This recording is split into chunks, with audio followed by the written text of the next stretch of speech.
تیز رفتاری میں چلاتے وہ بار بار بیک سیٹ پر پڑی ماہا کو دیکھ رہا تھا جو نیم جان ہو رہی تھی۔ وہ کہتا تھا اسے فرق نہیں پڑتا، اس نے کہا تھا وہ مذاق نہیں کرتا، اور پھر چاند پلوں نے ثابت کر دیا اسے فرق پڑتا ہے، وہ مذاق بھی کر لیتا ہے۔ لیکن وہ چند پل بہت دیر سے آئے تھے۔ الیگزینڈر کے ماتھے پر پسینے کے ننھے قطرے نمودار تھے۔ اسٹیئرنگ پر جمع اس کا ہاتھ کانپ رہا تھا، وہ ڈر رہا تھا۔ وہ کہتا تھا وہ سب کو خوف میں رکھتا ہے، اور اس کی بٹر فلائی نے اسے خوف میں مبتلا کر دیا۔ اتنا خوف کہ اس خوف میں الیگزینڈر کو اپنا دل ڈوبتا محسوس ہوا۔ وہ بار بار پیچھے مڑ کر دیکھ رہا تھا۔ وہ دیکھ رہا تھا اس یقین دہانی کے لیے کہ اسے زندہ رہنا ہے یا مر جانا ہے، کیونکہ اس کی سانسوں کو ڈور اس کی بٹر فلائی کے ساتھ جوڑ دی گئی تھی۔ اچانک گاڑی رک گئی۔ الیگزینڈر نے شدت سے اسٹیئرنگ پر مکہ مارا تھا۔ وہ باہر نکلا۔ گاڑی کا ٹائر پنچر ہوا تھا اور دوسرا ٹائر بھی نہیں تھا۔ الیگزینڈر لب بیچ گیا۔ وہ اس وقت کیا کرتا؟ وہ ایک خالی سڑک پر تھا جہاں سے گاڑیاں بہت کم گزر رہی تھی۔ اس نے بیک ڈور اوپن کیا اور نازک لڑکی کے وجود کو بازو میں بھرا۔ وہ چلنے لگا تھا یا وہ دوڑنے لگا تھا؟ وہ بس کسی طرح ہاسپٹل پہنچ جانا چاہتا تھا۔ اسے پرواہ نہیں تھی اس کی کالی ہیٹ گر گئی تھی۔ اسے پرواہ نہیں تھی کہ اس کی ہیٹ کے اتر جانے پر اس نے ایک انسان کو موت دے دی تھی۔ وہ تو بس پاگلوں کی طرح اسے لیے چل رہا تھا۔ تم بٹر فلائی آنکھوں میں دیکھتی، آنکھوں کے پار دیکھتی، دل کی دھڑکنیں سنتی، تمہیں چھوڑتے ہی مر گیا تھا۔ وہ مدھم لہجے میں بڑبڑائے۔ وہ تیزی سے چل رہا تھا پاگلوں کی طرف۔ دوسری سمت میں دو گاڑیاں گزری تھی جن میں بیٹھے لوگوں نے حیرانگی سے اسے دیکھا۔ میں غلط ہوں، تمہارے بغیر نہیں رہ سکتا، وہ نفی میں سر ہلاتے بولا۔ ایک گاڑی اس کے پاس رکی۔ الیگزینڈر نے اس جانب دیکھا۔ اس کی آنکھیں خالی تھی۔ بالکل ساکت۔ کہیں جانا ہے کیا؟ گاڑی میں بیٹھی ایک لڑکی نے اسے دیکھتے کہا۔ الیگزینڈر نے اس بات میں سر ہلایا تو اس نے بیک سیٹ کی طرف اشارہ کیا۔ وہ تیزی سے ڈور کھولتا ماہا کو لیے گاڑی میں بیٹھا۔ ماہا کا سایہ گود میں رکھے اس نے کانپتا ہاتھ ماہا کے چہرے پر رکھا۔ کیا ہوا انہیں؟ لڑکی گاڑی چلاتے بولی۔ اسے بہت عجیب لگا تھا اس شخص کی آنکھوں میں خالی پن۔ ہاسپٹل چلے، وہ بولا تو لہجہ سرد نہیں تھا، چیختا ہوا تھا۔ وہ لہجہ چیخ رہا تھا کہ اس نے بہت غلط کیا ہے۔ یہ ہوش میں کیوں نہیں ہے؟ لڑکی سر ہلاتے بولی۔ شاید اسے تجسس ہو رہا تھا۔ ماہا نے ساکت نظروں سے مرر میں دیکھا جہاں وہ لڑکی اسے دیکھتے پھر گاڑی چلانے لگی۔ تم محبت کرتے ہو اس سے؟ پھر سے سوال گونجا۔ پھر گہری خاموشی چھا گئی۔ الیگزینڈر کو لگا وہ آخری موقع ہے، وہ آخری سوال ہے۔ اگر وہ انکاری ہوا تو سب فنا، سب ختم۔ ہاں، بے ساہتا اس کے لبوں سے نکلا۔ اس کے دل نے شدت سے کہا ہاں، الیگزینڈر کو محبت ہے ماہا ہاں سے۔ اسے فرق پڑتا ہے اس کے مرنے سے، اس کے جینے سے۔ اللہ سب بہتر کرے۔ لڑکی دھیرے سے مسکرائی۔ الیگزینڈر تلخی سے مسکرایا۔ اللہ خود غرض نہیں ہے، وہ معاف کر دیتا ہے، لیکن بندے۔ وہ ہولے سے بڑبڑایا تھا۔ اس نے گود میں رکھے ماہا کے سر کو دیکھا۔ وہ بھی تو اللہ کی بندی تھی، وہ بھی غلط کر چکا تھا، وہ بھی تو موقع گنوا چکا تھا۔ ہاسپٹل آ گیا۔ آواز گونجی تو اس نے چونکتے نظریں اٹھائی۔ وہ تیزی سے اسے لی گاڑی سے باہر نکلا۔ وہ پلٹا نہیں، اس نے شکریہ نہیں بولا۔ شاید شکریہ بولنا اس کی عادت نہیں تھی۔ وہ بازو میں بڑے اسے اندر لایا تھا۔ ڈاکٹر، وہ چیخا۔ یہ آخری آواز تھی اس کی جو اتنی بلند تھی کہ اب الیگزینڈر نے سیکھنا تھا کہ آواز نیچے رکھ کر کیسے بات کی جاتی ہے۔ وارڈ بوائے آیا تو اس نے ماہا کے وجود کو اسٹریچر پر لٹا دیا۔ ڈاکٹر نے ماہا کو دیکھا اور پھر وارڈ بوائے کو اشارہ کیا۔ وہ سر ہلاتا، اسٹریچر کھینچتا آگے کو بڑھ گیا اور ماہا کو لگا جیسے اس کی سانسیں اس سے دور ہو رہی ہوں۔ شاید انہوں نے زہر لے لیا ہے اور ہیوی ڈوز دی ہے، شاید ان کی حد سے زیادہ نیلے پڑتے ہوں۔ ڈاکٹر رک گیا، پھر اس کے کندھے پر ہاتھ رکھتے آگے بڑھ گیا۔ اس کے ضمیر نے اسے جھنجھوڑ دیا تھا۔ اسے ہاسپٹل کی ہر چیز خود میں ہستی محسوس ہوئی۔ اس کا دل اس پر ہنس رہا تھا، اس کا دل اسے للچا رہا تھا، بول رہا تھا اب دکھاؤ طاقت کا کمانڈ، اب واپس لے کر آؤ اسے۔ وہ ساکت سا پاس رکھے بینچ پر بیٹھ گیا اور پھر پایا گیا کہ محل رانا کانپ رہا تھا۔ اس کے چہرے پر رکھے اس کے ہاتھ کانپ رہے تھے۔ اس کی آنکھوں کے سامنے دھند چھائی، بالکل ویسی ہی دھند لاہر جیسی ماہا خان کی آنکھوں میں تھی۔ تو بغیر کچھ کیے ماہا خان نے اسے ہرا دیا، وہ ہار گیا تھا۔ آدھا گھنٹہ گزر گیا، دل میں عجیب عجیب خیالات پیدا ہونے لگے تھے۔ اسے لگا تھا وہ اس سے بدلہ لے لے گا، اسے تڑپائے گا، اسے دیکھ کر باقی سب تڑپیں گے، اس کا بدلہ پورا، اسے سکون ملے گا۔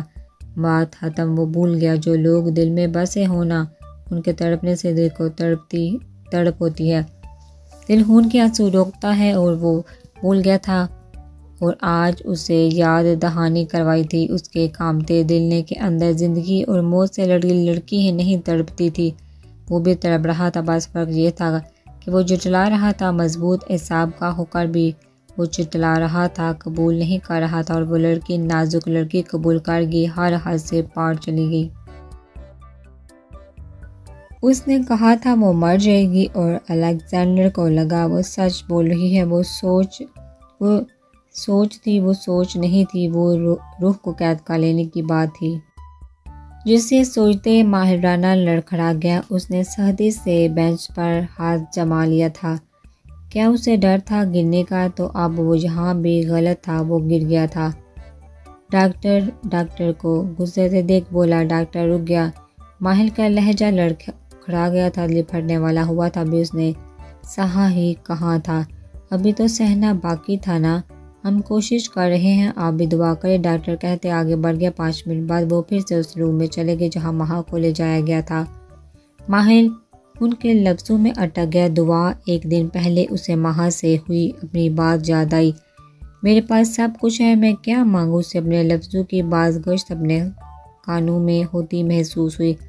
مہا، وہ کہہ کر لگا کر ہنسا۔ اس کی آنکھوں میں پانی بڑھ گیا اور وہ پانی 2 قطروں میں نیچے گر گیا۔ ماہر نے ان قطروں پر پاؤں رکھ دیے۔ بہت غرور تھا نا اسے اپنی طاقت پر، اس کے پاس سب کچھ ہے، وہ کیا مانگے؟ بہت غرور تھا اسے کہ وہ ہر کام کر سکتا ہے، جو چاہے حاصل کر سکتا ہے، اور اب وہ یوں پاگل ہوا ہنس رہا تھا کہ لوگ اسے عجیب نظروں سے دیکھ رہے تھے۔ اور غرور کہاں اللہ کو پسند ہوتا ہے۔ اب تو مانگو گے نا، یا اب بھی کہو گے میرے پاس سب کچھ ہے؟ دل نے شدت سے دہائی دی۔ اس نے سر جھکا لیا۔ اب تو کچھ بھی نہیں ہے، کچھ بھی نہیں، وہ نہیں ہے تو ہر چیز بیکار ہے، ہر چیز بے معنی ہے۔ اس نے جھکے سر کے ساتھ اعتراف کیا۔ 2 آنسو مزید گر گئے تو آخر آج اسے احساس ہو گیا غرور کا سر نیچا ہوتا ہے۔ اللہ نے اسے کس پستی پر پھینک دیا۔ وہ دعا مانگنا چاہتا تھا لیکن اس کے ذہن میں ایک سوال تھا کہ اللہ اسے معاف کر دے گا۔ پھر اس نے خود ہی تو کہا تھا اللہ خود غرض نہیں ہوتا۔ وہ شکستہ قدموں سے چلنے لگا۔ وہ چال جس میں کروفر تھا آج شکستہ تھی۔ وقت ہمیشہ یکساں نہیں رہتا، وہی چیزیں برداشت کرنی پڑتی ہیں ہمیں جو ہمیں دوسروں کو دیتے ہیں، وہی لفظ ہمیں وہی لہجے لٹا کر آتے ہیں جو دوسروں کو ہم دیتے ہیں۔ وہ سرخ آنکھیں لیے ہاسپٹل سے نکل گیا۔ ایک قریبی مسجد میں اذان کی آواز بلند ہوئی۔ اس نے سر اٹھا کر آسمان کی طرف دیکھا۔ اسے اپنی سانسیں بند ہوتی محسوس ہوئی۔ اس کی آنکھوں سے آنسو جاری ہوئے۔ مسلسل آسمان کو دیکھنے کی کوشش کر رہا تھا۔ اللہ اسے پکار رہا تھا۔ اسے اپنے قدم من من کے بھاری ہوتے محسوس ہوئے۔ وہ کیوں جا رہا تھا اللہ کے پاس؟ اور واقعی انسان خود غرض ہے، جب ضرورت ہو تبھی وہ اللہ کو یاد کرتا ہے۔ وہ بھی تو کسی کو مانگنے جا رہا تھا۔ وہ مسجد کے سامنے کھڑا تھا، بالکل سامنے۔ اس کی آنکھیں اب خشک تھی لیکن سرخ تھی، ٹانگیں کانپنے لگی تھی۔ اندر جانا یوں لگا جیسے وہ بھی حساب دینے جا رہا ہو۔ وہ کیسے نظریں ملائے گا؟ وہ کیا کہے گا اللہ سے؟ وہ اندر چلا گیا۔ وہ خاموش بھی تو رہ سکتا تھا نا، اللہ تو دل کے حالوں سے واقف ہوتا ہے، تو وہ خاموش بھی تو رہ سکتا تھا نا۔ باجماعت نماز ادا کی۔ اسے یاد تھا اس نے آخری نماز 15 سال کی عمر میں ادا کی تھی۔ وہ اللہ سے 11 سال دور رہا۔ اس کے دل نے شدت سے اسے منہ موڑا۔ اسے بدلہ یاد تھا، یہ یاد نہیں تھا وہ 11 سال اللہ سے دور رہا ہے۔ نماز ادا کرتے اس نے دعا کے لیے ہاتھ اٹھائے۔ وہ کچھ نہیں بول رہا تھا، الفاظ نہیں تھے، لب بھیج گیا، لیکن آنکھیں گہرا درد بیان کر رہی تھی۔ دل کہہ رہا تھا وہ معافی مانگ لے، جھک جائے اللہ کے سامنے، وہ معاف کر دے گا۔ کتنا یقین تھا دل کو اللہ پر، لیکن پھر بھی اس نے کبھی دل کی نہیں سنی۔ آج جب دل کو محسوس کرتے دل پر بنائی، وہ جہاں آگے اللہ، وہ مدم سسکی میں بولا بس ایک لفظ، آنکھوں میں پانی جمع ہو گیا۔ وہ زیادہ کچھ بول نہیں پا رہا تھا۔ اس کا دل بول رہا تھا، معافی مانگ رہا تھا، میرے پاس سب کچھ نہیں ہے، نہ ہو سکتا ہے، مجھے آپ کی ضرورت ہے، پلیز معاف کر دے مجھے، پلیز اللہ جی۔ سسکی لبوں سے آزاد ہوئی۔ وہ 27 سال کا لگ ہی نہیں رہا تھا۔ وہ واپس 15 سال کے بچے کی طرح بول رہا تھا۔ وہ مانتا تھا اس نے غلط کیا۔ مجھے میری بیوی واپس کر دے، میں سب بھول جاؤں گا، میں مانتا ہوں میں کمزور ہوں۔ اس کی ہتھیلی پر اس کا ایک آنسو گرا، وہی ندامت کا ایک آنسو، لیکن وہ بھول گیا تھا اللہ تو معاف کر دیتا ہے۔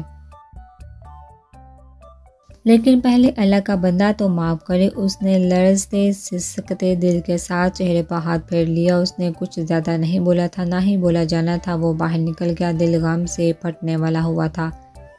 جمشید خان ماہا کو ڈھونڈنے میں لگے تھے، جبکہ انہیں کال آئی تھی کہ نواب کو اس کے اڈے پر دیکھا گیا ہے۔ وہ درمیان میں اٹک گئے، ایک طرف باب کا فرد ساتھ اور دوسری طرف ملک کا۔ اور پھر انہوں نے سفیر صاحب کو کال کی کہ وہ ماہا کو تلاش کرے، اور وہ خود اسٹیشن چلے گئے تھے۔ وہاں سے ٹیم کو لیتے وہ نواب کے اڈے کی طرف بڑھ گئے تھے، جو ریڈ لائٹ ایریا کی طرف تھا۔ وہ کسی بھی قیمت پر اسے پکڑنا چاہتے تھے۔ دوسری جانب سفیر صاحب نے خان بابا کو بولا تھا ماہا کا پتہ کرنے کو، اور جو خبر ان لوگوں کو ملی وہ بھی سوہانے روح تھی، جو خود محل کے کہنے پر قسم نے انہیں دی تھی صفیہ بیگم کو بغیر کچھ بتائے۔ سفیر صاحب اور خان بابا اسے ہاسپٹل کی طرف گئے جہاں ماہا تھی۔ وہ تیزی سے اندر کی جانب بڑھے۔ وہاں سامنے ہی اب قاسم کھڑا تھا، وہاں الیگزینڈر نہیں تھا۔ کہاں ہے ماہا؟ سفیر صاحب شعلہ بار نظریں اس پر ٹکائے بولے۔ قاسم خاموشی سے کھڑا تھا، محل نے اسے وہاں بھیج دیا تھا۔ میم اندر ہے، ان کی طبیعت بہت خراب ہے۔ قاسم اب بھی سر جھکائے بولا تھا۔ سفیر صاحب نے پریشانی سے خان بابا کو دیکھا۔ پھر فون مت کرنا، مشکستہ بے بس لہجے میں بولی۔ وہ جانتے تھے اگر صفیہ بیگم کو پتہ چلا تو ان کی طبیعت بھی خراب ہوگی۔ جب ان کا خود کا موبائل بجنے لگا تھا، انہوں نے بڑی مشکل سے نہ چاہتے ہوئے یس کر کے کان کو لگایا۔ ماہا کہاں ہے سفیر بھائی؟ صفیہ بیگم کی لڑکھڑاتی آواز تھی۔ سفیر صاحب سردی سے ہونٹ بھینچ کے ماہا ٹھیک ہے صفیہ بہن، وہ دوائیوں کے زیر اثر سو رہی ہیں، آپ لوگ فکر نہ کریں، میں ادھر دوسرے ہاسپٹل میں ہوں۔ انہوں نے موبائل پر گرفت ساتھ کرتے جھوٹ بولا تھا۔ ان کا خود کا دل بہت اداس تھا۔ وہ سمجھتے تھے ان کی سچویشن، کیونکہ وہ خود اس فیز سے گزر رہے تھے۔ ان کا بیٹا ان کی عزت کا دشمن بنا بیٹھا تھا۔ میری بات کروا دے، دوسری جانب سے بولا گیا جملہ سفیر صاحب کو لگا وہ اب شاید رو دیں، کتنی اذیت تھی ان کے لفظوں میں۔ وہ دوائیوں کے زیر اثر ہے، وہ سو رہی ہے، اسے آرام کرنے دے۔ وہ ساتھی سے لب ایک دوسرے میں پیوست کرتے بولے۔ صفیہ بیگم نے ہنکارا بھرتے بس کہنے پر اکتفا کیا تھا۔ انہوں نے فون رکھ دیا۔ وہ بینچ پر جھکے کندھوں سے بیٹھ گئے۔ وقت بہت جلدی بدلتا ہے، کبھی ہمارے حق میں تو کبھی ہمارے خلاف۔ دوپہر سے شام ہو گئی، کوئی بھی گھر نہیں گیا تھا، سب لوگ چپ چاپ بیٹھے تھے۔ اس کے سرہانے وہ بھی تو خاموش تھی، بالکل چپ ہو گئی، بولنے کا لائق چھوڑا نہیں تھا۔ آغا جی ڈسچارج کروائیے، آرزو اسپاٹ لہجے میں بولی۔ سب لوگوں نے چونک کر اسے دیکھا۔ وہ بے تاثر چہرے سے لیٹی تھی، اس کے سر پر پٹی تھی آنکھیں ویران خشک۔ کیا وہ وہی آرزو خان تھی، تباہ کر دینے والی شرارتوں میں اول؟ ایسا لگ رہا تھا جیسے اس کے ساتھ کوئی شرارت ہو گئی ہو۔ وہ شخص آیا اور خاموشی سے واپس چلا گیا۔ اس کا کیا گیا؟ سارے ہنسارے تو اسے ہوئے نا۔ بیٹا طبیعت ٹھیک نہیں ہے تمہاری، آغا جی محبت سے بولے۔ آرزو نے نظریں اٹھا کر انہیں دیکھا۔ ان آنکھوں میں کیا نہیں تھا، بس کیا نہیں تھا، دل چیرنے والا شکوہ، درد، اذیت، نہ جانے کیا کیا۔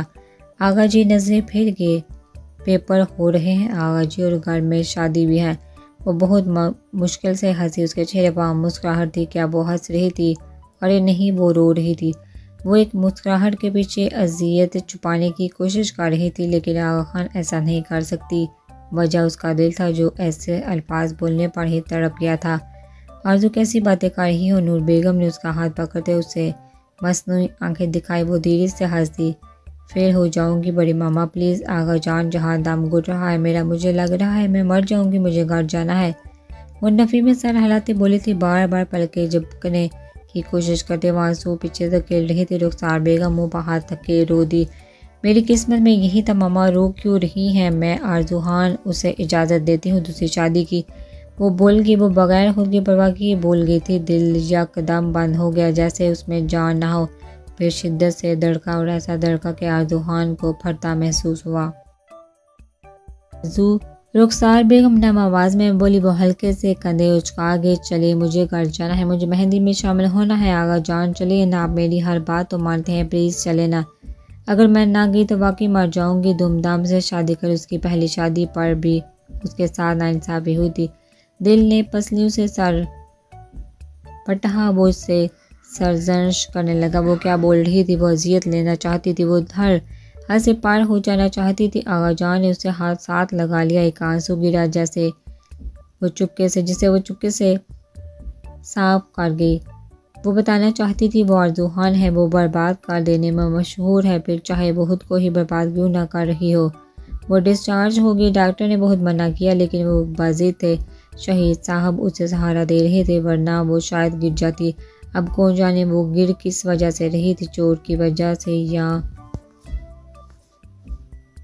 ان زخموں کی وجہ سے جو اس کے دل پر لگے تھے۔ وہ لوگ گھر آگے گاڑی سے اترتے، اس نے گھر کو دیکھا۔ خان مینشن کو سجایا جا رہا تھا۔ انور کھڑا کئی آدمی کو ہدایت دے رہا تھا، بس وہ تو یہی مر جانے کو تھی اور وہ کہہ رہی تھی وہ اسے کسی اور کا ہوتے ہوئے دیکھے گی۔ اتنی ہمت اس میں سب لوگوں کے چہروں پر صحت پن ابھر گیا۔ وہ کرب سے ہنس دی، اپنے بابا کے سہارے تھی ورنہ گر جاتی وہ۔ آغا جان پلیز آپ سب میں سے کوئی بھی اسے کچھ نہیں کہے گا، شادی میں شرکت کریں گے ہم سب، وعدہ کریں۔ اس کے مضبوطی سے اپنے بابا کا بازو جگڑ لیے۔ وہ جانتی تھی وہ جو بول رہی تھی دل قبول نہیں کرے گا۔ وہ تو محبت کرنے لگی تھی، نہ محبت جو اذیت دے رہی تھی۔ کاش وہ اپنی ساری یادداشت مٹا دیتی، کاش وہ کہیں گم ہو جائے۔ وہ سڑکوں پر اسے تلاش کرے لیکن آرزو خان دانیال سفیر خان کو نہ ملے۔ آغا جی نے اس کے پھیلے ہاتھ پر ہاتھ رکھ کر پھر سے ایک وعدہ کیا۔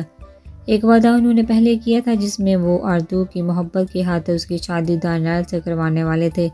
وہ بابا کے سہارے آگے بڑھ گئی۔ سر بھاری ہو رہا تھا، شکر تھا چوٹ زیادہ گہری نہیں تھی لیکن کمزوری تھی۔ وہ اندر داخل ہوئے، ہر چیز کو سجا دیا گیا تھا۔ وہ لب بینچ کی، وہ سختی سے لب بینچ کی کہ کہیں اس کی سسکی نہ نکل جائے۔ مجھے کمرے میں جانا ہے، تیار ہونا ہے، اب سب بھی تیار ہوں۔ وہ زکام زدہ سے سانس اندر کھینچتے بولی۔